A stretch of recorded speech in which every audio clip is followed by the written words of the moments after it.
Bonjour mon ami. Aujourd'hui nous lisons dans Galates au chapitre 5, le verset 13. Il est dit ceci: Frères et sœurs, c'est à la liberté que vous avez été appelés. Seulement, ne faites pas de cette liberté un prétexte pour suivre les désirs de votre nature propre. Au contraire, soyez par amour serviteurs les uns des autres. Que se passait-il ?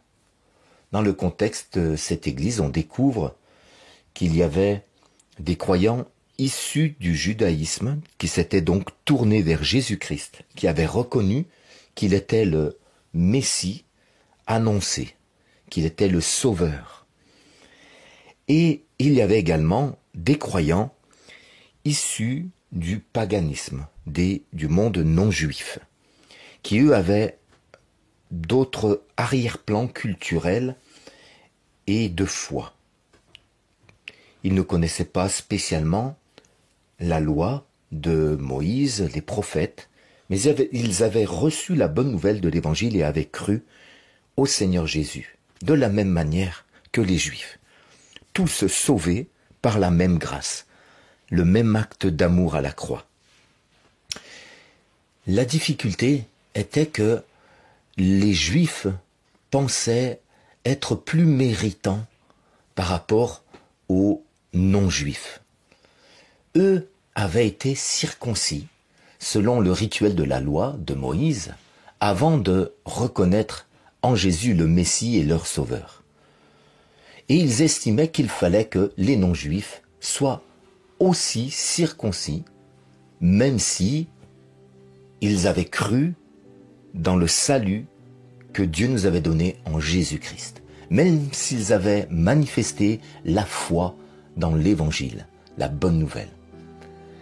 Donc, la liberté que Jésus avait donnée, celle du pardon des péchés, celle du salut non par les œuvres mais uniquement par la foi en Jésus-Christ, finalement a été mise à mal en ajoutant quelque chose à ce que Jésus avait fait à la croix. Autrement dit, ce que Jésus avait accompli pour les non-juifs ne suffisait pas d'après les juifs, il fallait en plus se faire circoncire.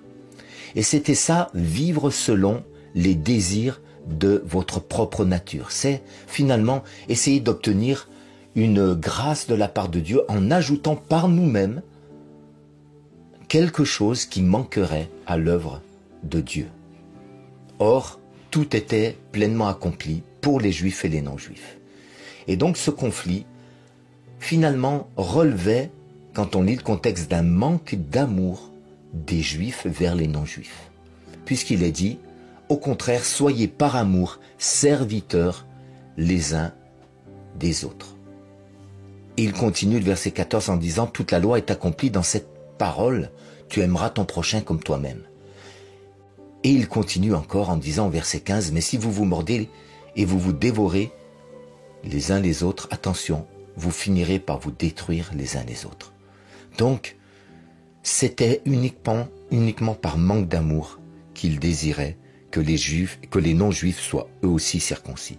On peut bien souvent, alors que nous sommes croyants de longue date, vouloir imposer certaines choses à des jeunes croyants qui reçoivent des grâces extraordinaires que nous ne recevons plus avec les années parce que nous sommes entrés dans un style de vie chrétienne où notre piété nous fait nous approcher de Dieu avec ce sentiment que parce que nous sommes justes, saints, nous nous mettons à part, nous nous sanctifions, nous prions, nous jeûnons, nous donnons, nous servons, alors nous méritons, nous sommes plus matures et nous méritons la grâce de Dieu.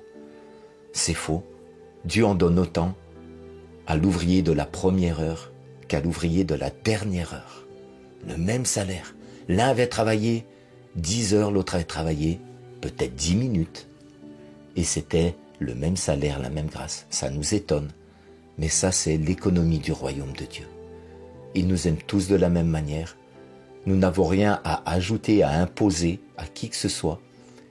Aimons les forts, aimons les faibles dans la foi, ceux qui démarrent, ceux qui trébuchent. Ne faisons pas peser sur les gens des fardeaux que personne ne peut porter, que nous-mêmes nous ne voulons pas porter. Ne soyons pas comme ces hommes religieux qui imposaient ces fardeaux-là.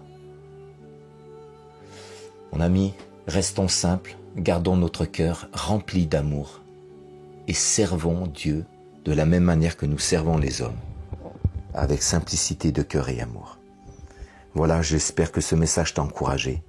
Sois fortifié et béni en ce jour.